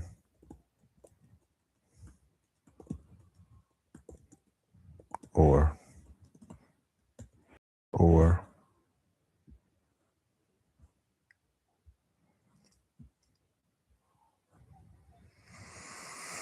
Difference is good. Prototype broken. Here's the 3 critical things. The transcript trap. Critical. The risk. If you upload plain text without a timestamp for Max Whisper, Gemini will hallucinate the timestamp. It cannot guess the step 2 unless this. GitHub pages. Image bug. This. The rate limit. Okay.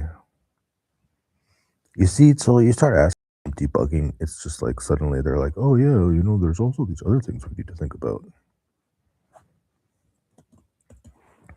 How do we make it 10 times more likely that Cascade will succeed? How does it get even better than this?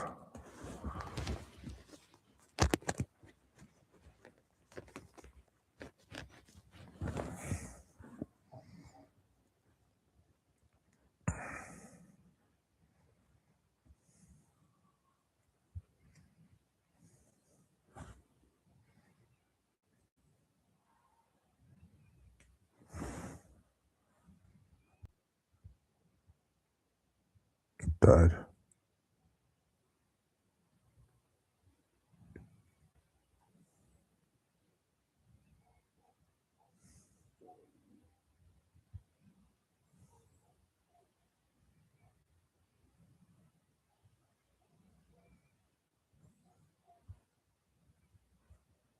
Is this the last one or the new one?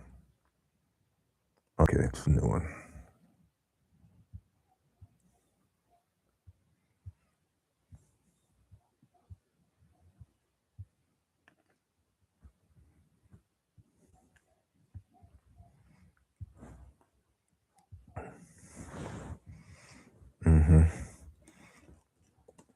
I set up another architect, and now I'm going to use you to be critical and poke holes in the other architect's plan. Look for ways this might break and edge cases. Is your version better or his? How do you have questions you think the other architect should answer?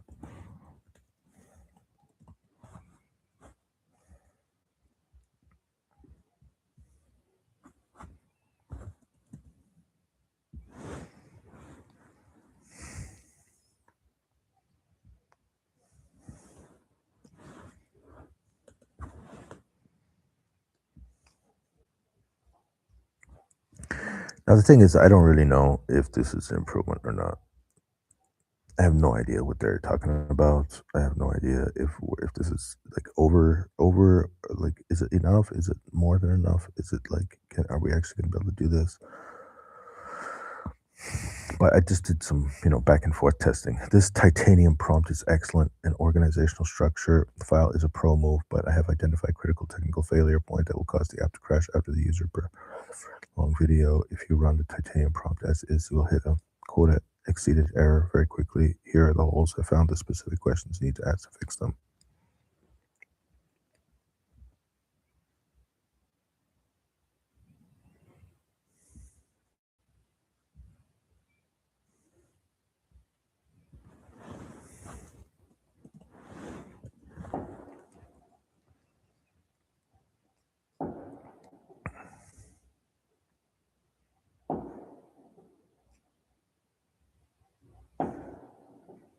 It's 10 o'clock here in Georgia, so we got 2 more hours until the new year.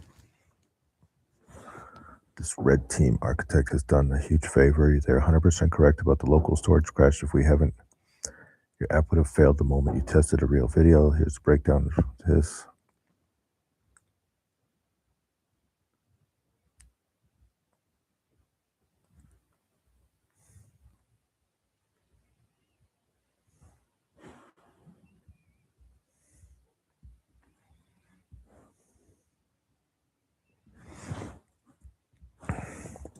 you are going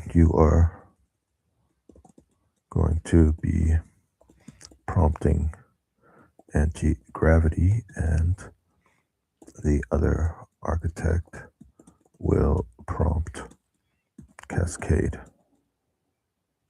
Do you have enough?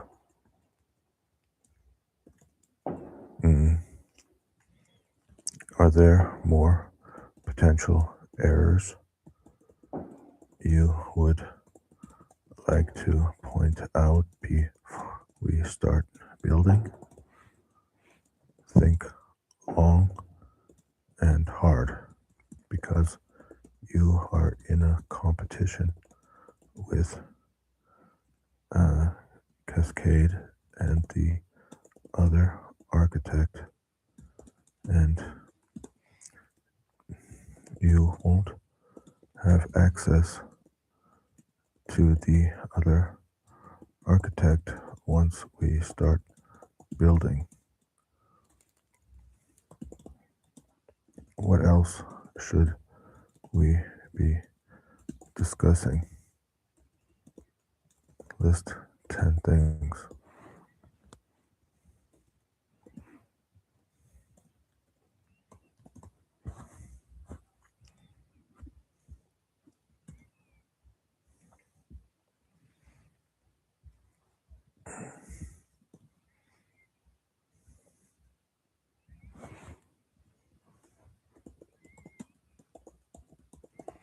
You're going to be prompting Cascade, and the other architect will prompt Google anti-gravity. Are there more potential errors you'd like to point out before we start building? I think long and hard, because you are in competition with Google anti-gravity and the other architect, and you won't have access to the other architect. What else should we be discussing? List 10 things.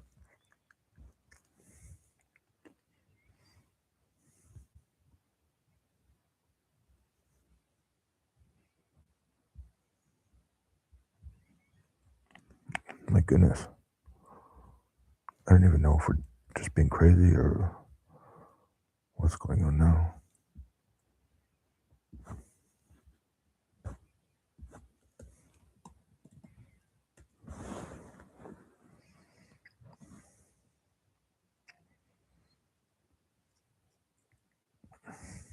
What did he talk about?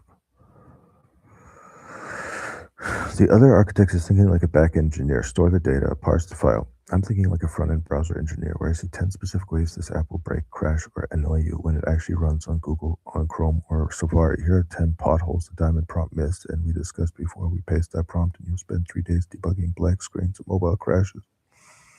Black frame, mobile memory crash. I always play. What is going on? React, strict mode, double bill, VT timestamp format, double blob, index, user correction UI, loading, state freeze. Jeez. The other architect is formidable. He didn't just find edge cases, he found project killing bugs. I will conclude his version is operational better. My diamond prompt established correct structure. Point at number 1, he missed 3 safety logic issues, safety filter, cost limiting.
It's like we're 98% perfect.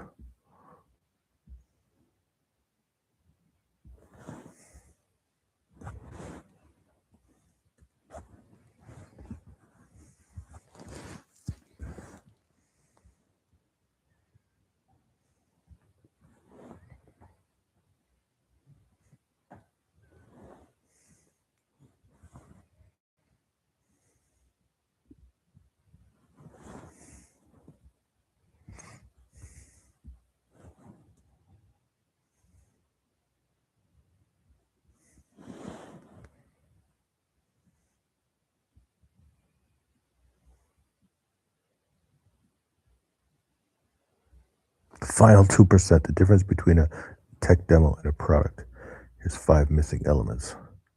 iPhone video codec trap, talking head offset, data portability save button, granular retry logic, reset, hard reset, decision time. Are you ready to build?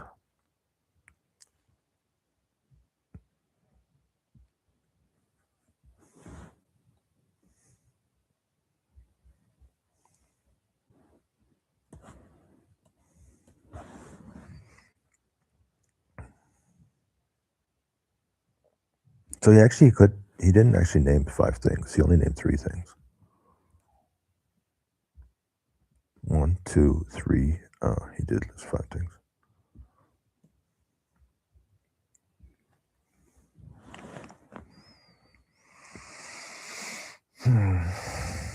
I don't know. Do we just do this all night? Just go back and forth and back and forth and back and forth and back and forth? I don't know.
You should choose the other architect's prompt, the one you just pasted. Why the logic is sound if you don't write. By forcing them to this, right now, you secure future will describe. However, since you asked me to dig deeper, still missing.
Okay, paste the prompt below it. Initialize architecture logs phase 2 items safely in the active context this. Wait for WinScript to save files created, then paste the follow-up command. Generate the file for the next export. Here's the final frozen.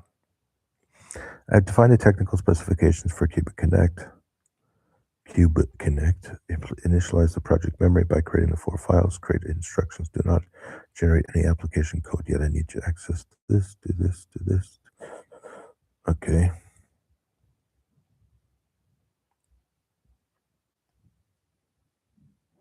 Okay. Well, I'm not going to do this all night, so I'm just going to copy this.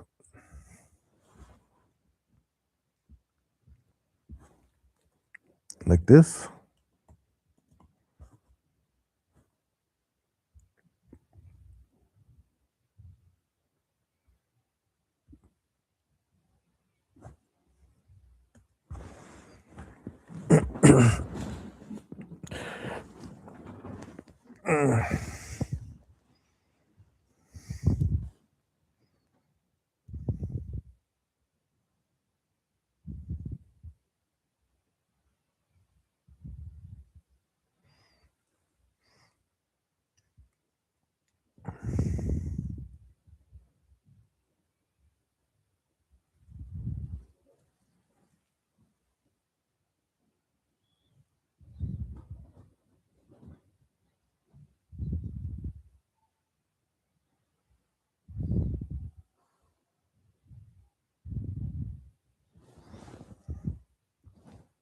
Like this.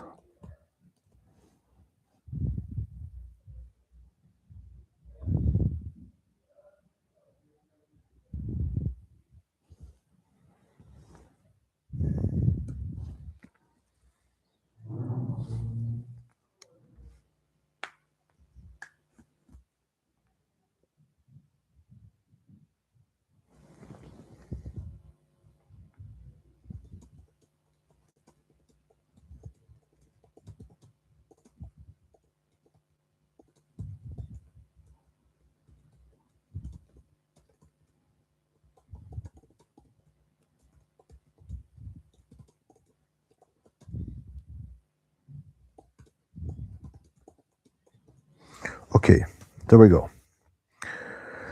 So we're on to step 1. I think that, I don't know if I paste into anti-gravity. And I think it's time to begin. I don't know if we're even still, is it still working?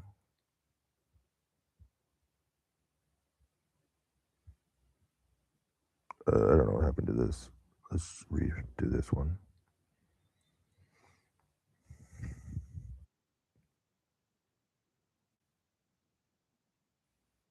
It's crazy. So basically you guys didn't see any of that.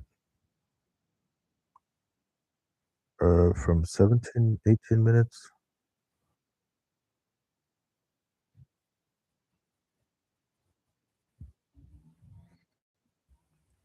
All right, so you guys didn't get a lot of that. Anyways, all right, let's jump back into the screen sharing. For some reason, it stopped the screen share.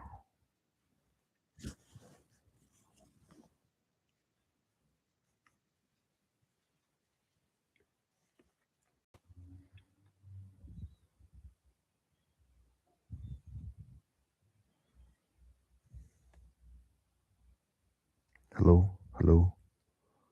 All right, looks like it's working now. Okay, perfect. Okay, so what I just did now was a little bit loopy, but oh well.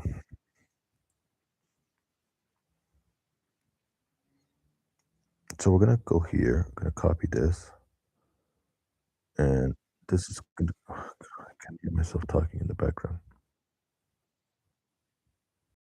There we go. Paste this.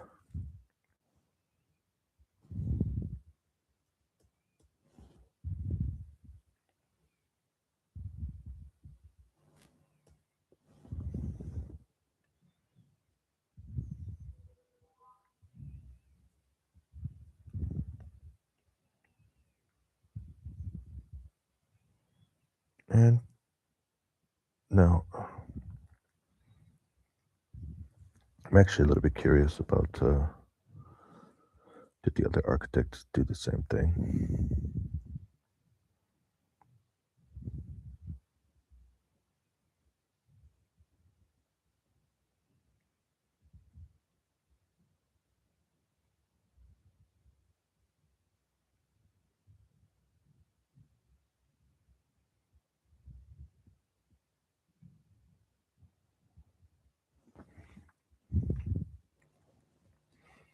have two architects.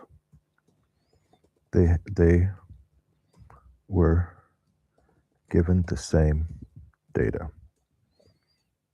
They have each created a prompt. I want you to consider the prompts from each of the architects. Then consider what might be missing and if there are edge cases, security concerns, concerns, or other issues that they are missing. Then create a prompt for yourself and take action. Architect W,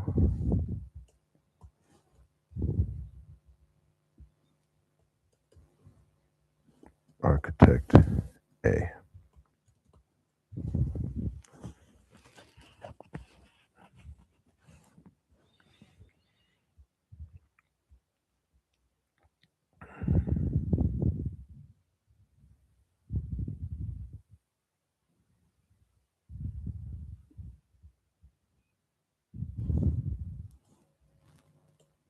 Okay.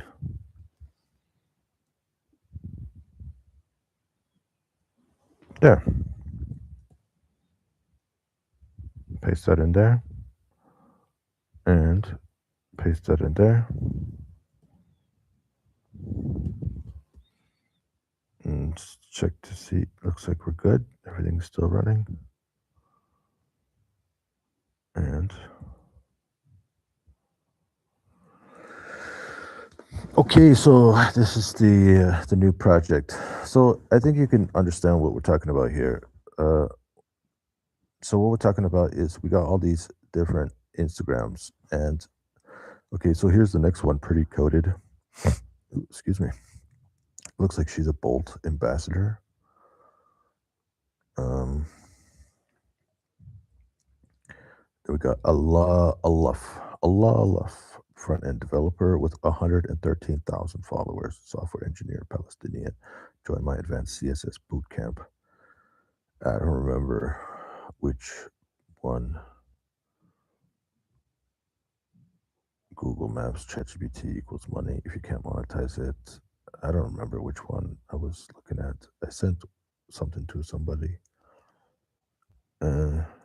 This dude, this guy's crazy. I keep getting his 156,000 followers. I just keep getting Los Angeles ads, content funnels, AI. So I've seen a couple of his. He's got some good ideas. So I assume that he must be making bank with all his great ideas. And he's got it real simple. Just don't remember which one exactly. It's hard to know which one since they all look the same. Anyways, yeah, but like I said, so sometimes this guy's annoying because he's got some really good. It's like, how do you do all his advice? So that's the point. It's like it's really hard to deal with all this information because it's really hard to decide what's actionable, what's not actionable. Here we go, 568,000 followers, daily prompter. So this guy, it's like I could easily. So this guy actually, now that I think about it, this guy has a similar idea as what I'm building.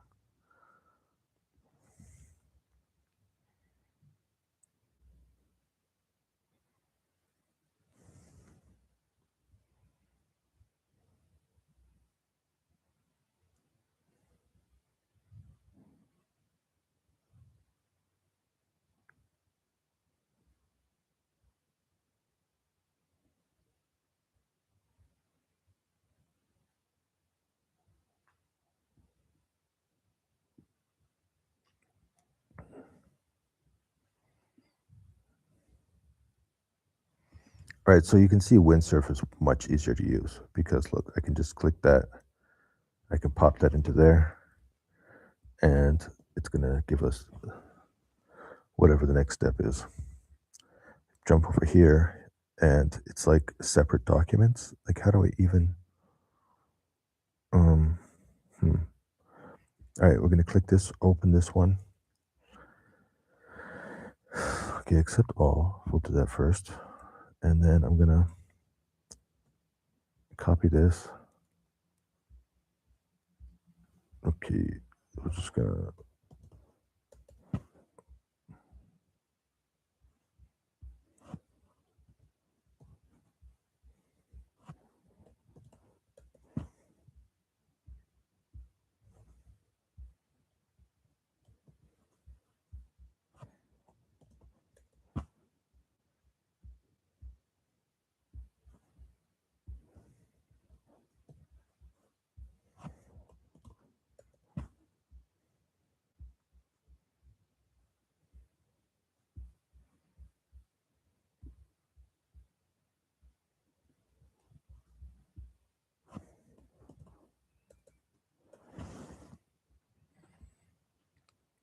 As architect, anti-gravity makes valid points, specifically about security. It's overkill for the MVP. Okay, I've integrated the rivals best. This, that, desert paces to windsurf to start building. Okay. Why is it still thinking?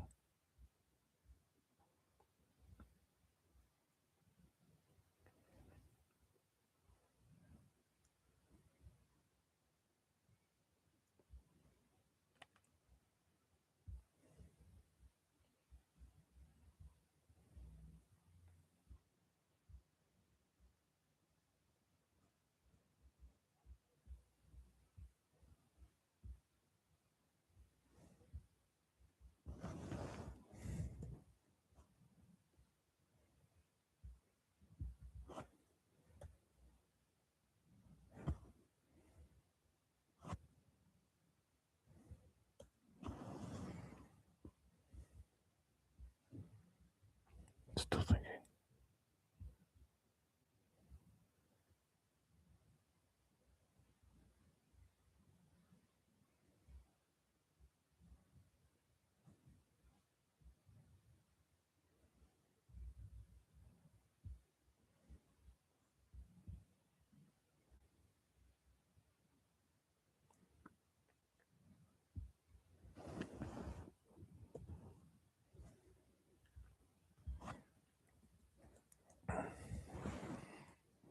You will now only be working with architect W.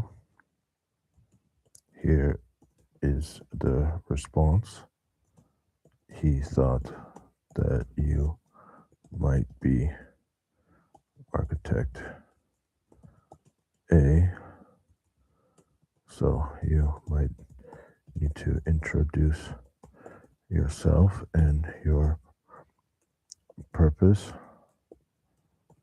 and how architect W can work best with you on this project and what you need from him.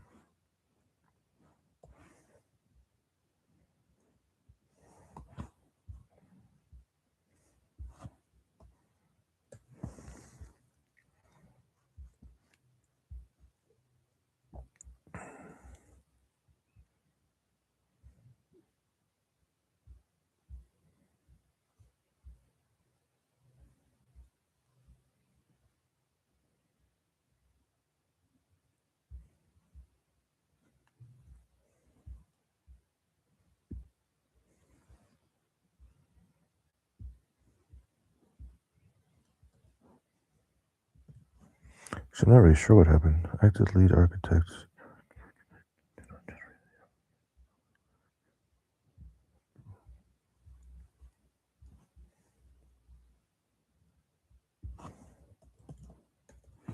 One.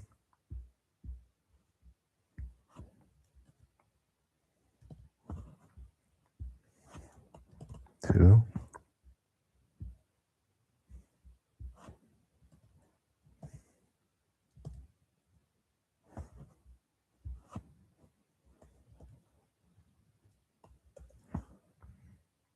Is that 2 or 3?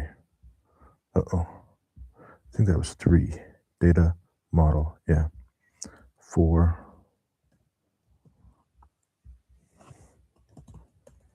And 5.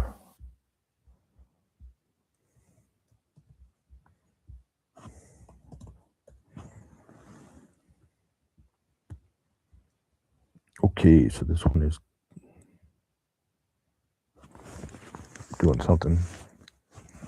All right, so my alarm's going to go off right in about 2 minutes, and then the dog is going to want to go outside. So anyways, we were able to get from where we were, which was just basically a problem, and we've now been able to... What is this?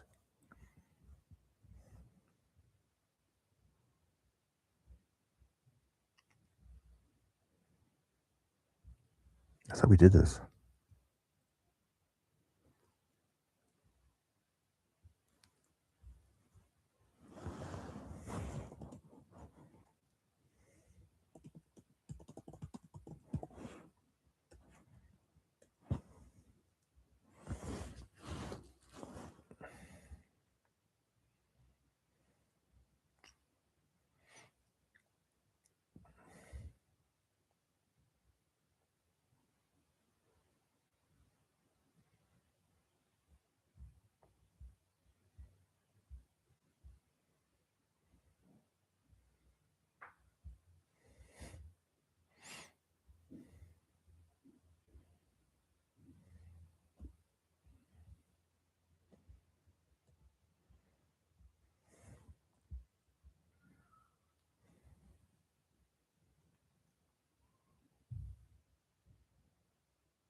His dog's gonna go nuts. All right. So, anyways, we gotta take a break. So, I'm probably not gonna get back to you because I'm gonna take the dog out. We're gonna go for a little run. Yeah. My alarm's going off. Let's see what Gordon D. Gordon has to say about that.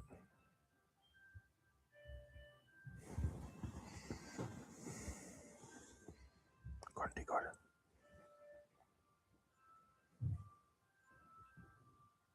You want to go outside for a runny run? You want to go for a runny run, or you want to sleep?